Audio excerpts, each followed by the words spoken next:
Hello दोस्तों, मैं प्रकाश ठक्कर आपका स्वागत करता हूं मेरी क्राइम चैनल पे।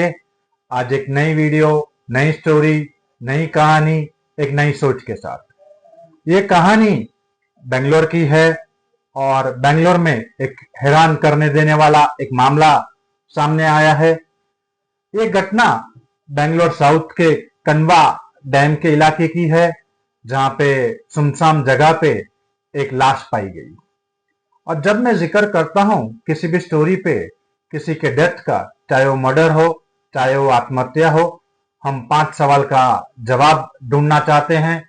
एक, मर्डर किसका हुआ। दूसरा, वेपन किस चीज से उसका मर्डर हुआ। तीसरा, पर्पस। चौथा, investigation of police, postmortem report और कॉल डिटेलिंग रिपोर्ट।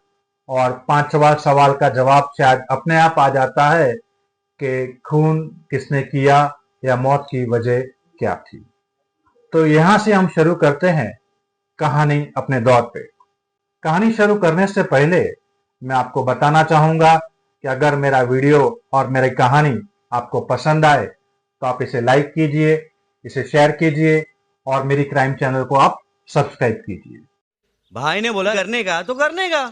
तो शुरू करते हैं कहानी।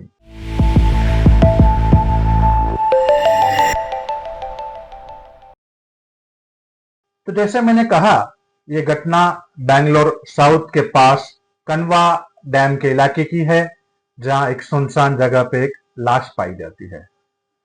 यह लाश सड़क के किनारे पे है और पास में एक जहर की शीशी, खाली शीशी, और थोड़ी दूर उस व्यक्ति की कार मौजूद है। अब पुलिस के सामने पहला प्रश्न आता है कि ये लाश किसकी है। ये लाश इन्वेस्टिगेट करने से या जांच करने से ये पता चलता है ये लाश 45 इयर्स के लोकेश कुमार की है। यहां तक यही लगता है कि यह मामला खुदकुशी का है, जैसे कि ये लाश जहर की खाली शीशी और थोड़े दूर उस व्यक्ति की कार खड़ी है।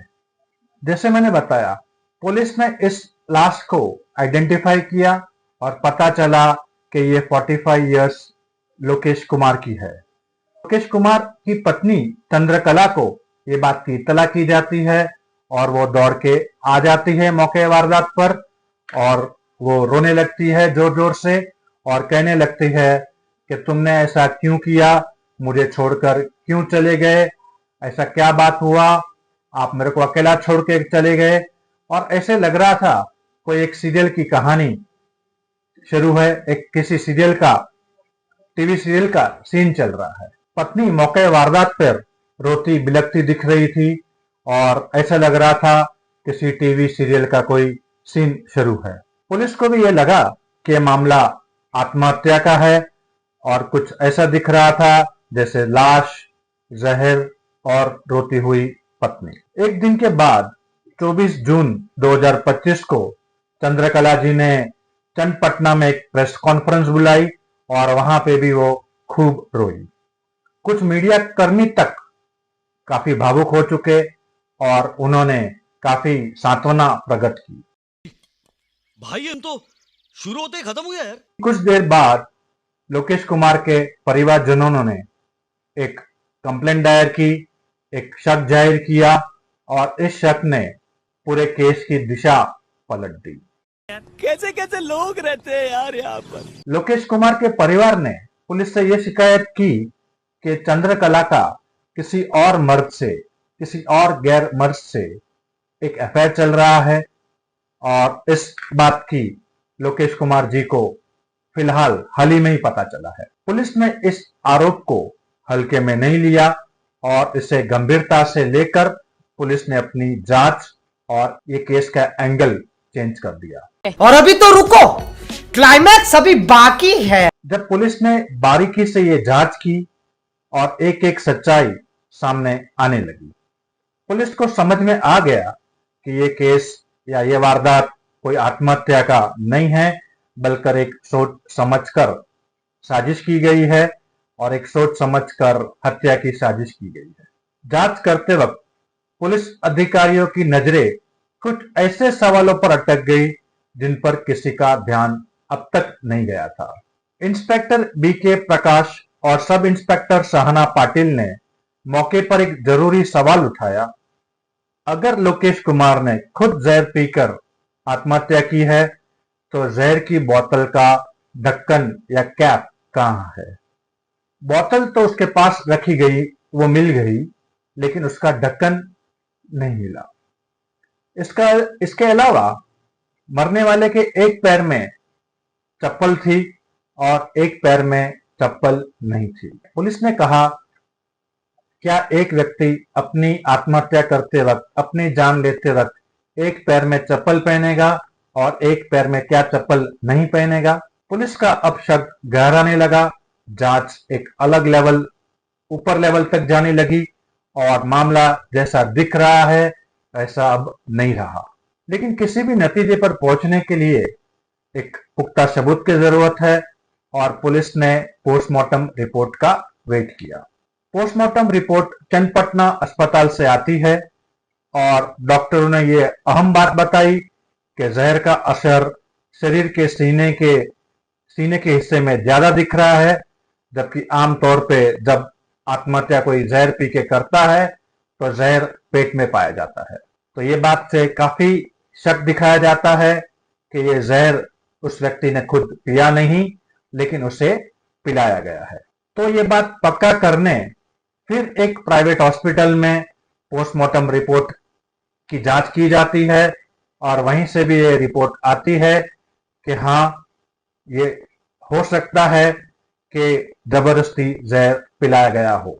पुलिस अपनी जांच पड़ताल का लेवल और बढ़ाती है और पुलिस ने कनवाया डैम के आजू बाजू के गांव वालों और आजू बाजू लोगों को पूछना शुरू कर दिया और इन्वेस्टिगेशन और डिटेलिंग चालू हो चुकी। तो ये जान पड़ता है कि 23 जून की रात को एक काली कार वहां देखी जाती है और पुलिस डैम के रास्ते के पेट्रोल पंप और होटल के सीसीटीवी फुटेज निकालती है और उसे खंगालती है और दोनों जगह पर काली कार की तस्वीरें रिकॉर्ड में मिल जाती है। तो पुलिस का शक और दायरा और कसा जाता है और मजबूती पे शक होता है और उनका इन्वेस्टिगेशन और बढ़ता है। और यहां तक कि पुलिस ने मोबाइल कॉल रिकॉर्डिंग और लोकेशन से भी सुराग ढूंढने की कोशिश करती है। वहां पता चलता है बेंगलोर के जनरल पोस्ट ऑफिस में काम करने वाले योगेश नाम के व्यक्ति के साथ चंद्रकला का काफी संपर्क रहा है, काफी कांटेक्ट रहा है। लोकेशन डेटा से यह भी साफ हो जाता है कि योगेश घटना वाली रात कनवा डैम के पास मौजूद था। इसके बाद पुलिस ने दोनों को हिरासत में लिया और अपनी पूछताछ शुरू की। चंद्रकला जो मौका वारदात पर जो झूठ मूठ का रो रही थी, अब वो सचमुच का रो रही है। और पुलिस की जांचताल में पहले तो उन दोनों ने अलग अलग कहानी बताई, अलग अलग बातें बताई, यहां वहां की बातें की, लेकिन जब पुलिस ने अपने अंदाज में और तबीयत से पूछना शुरू किया तो उन्होंने अपना ही गुनाह अपनी जुबानी कबूल की और गुनेगार उनके गुने की कहानी, उनके क्राइम की कहानी कुछ इस प्रकार थी।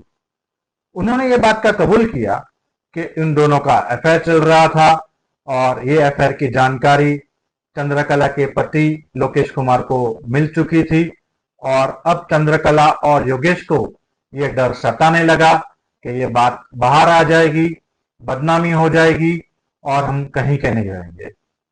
और अपने रिलेशन और अपनी इज्जत बचाने के लिए उन्होंने ये प्लान किया कि लोकेश को अपने रास्ते से हटाया जाए। 23 जून को जब लोकेश अपनी दुकान से निकला तो चंद्रकला ने योगेश को फोन कर दिया और योगेश इसके लिए पहले से ही तैयार था। वो और अपने 3 साथी मिलकर एक काली कार में लोकेश का पीछा किया। जैसे ही मौका मिला उन्होंने लोकेश की कार को पीछे से टक्कर मार दी। जब लोकेश गाड़ी से नीचे उतरकर देखने लगा, तब उसे पकड़कर जबरदस्ती योगेश और उसके 3 साथी अपनी कार में ले गए और उसे जबरदस्ती जहर पिला दिया। और जब उसकी मौत हो गई तब उसका शव कार के कुछ दूरी पर फेंक दिया और पास में जहर की शीशी रख दी, ताकि ये लगे कि यह मामला खून का नहीं बट खुदकुशी का है। तो यह पूरा मामला आत्महत्या का है, ये स्वरूप देने के लिए काफी कोशिश की गई, बट क्राइम तो क्राइम ही है और उसका पकड़ना तय है। तो दोस्तों, ये कहानी में जैसे मैंने बताया, पहला सवाल कि ये मर्डर किसका हुआ, तो ये मर्डर हुआ लोकेश कुमार का। वेपन क्या था, ये था जहर। तीसरा, पर्पस क्या था, अनैतिक संबंध, जिसको बचाने के लिए लोकेश कुमार की जान ली गई। चौथा, पुलिस इन्वेस्टिगेशन, जैसे postmortem report, mobile data report, location की जांच पड़ताल और पुलिस इन्वेस्टिगेशन, पुलिस पूछताछ। और पांचवा सवाल, चंद्रकला और योगेश ने ये मर्डर किया। अगर ये कहानी आपको अच्छी लगी तो आप मेरा वीडियो लाइक कीजिए, शेयर कीजिए, मेरी चैनल सब्सक्राइब कीजिए। फिर एक नई कहानी लेकर मिलेंगे, एक नई कहानी के साथ, नई सोच के साथ और नया अवेयरनेस के साथ। तब तक थैंक यू, नमस्ते एंड आभार।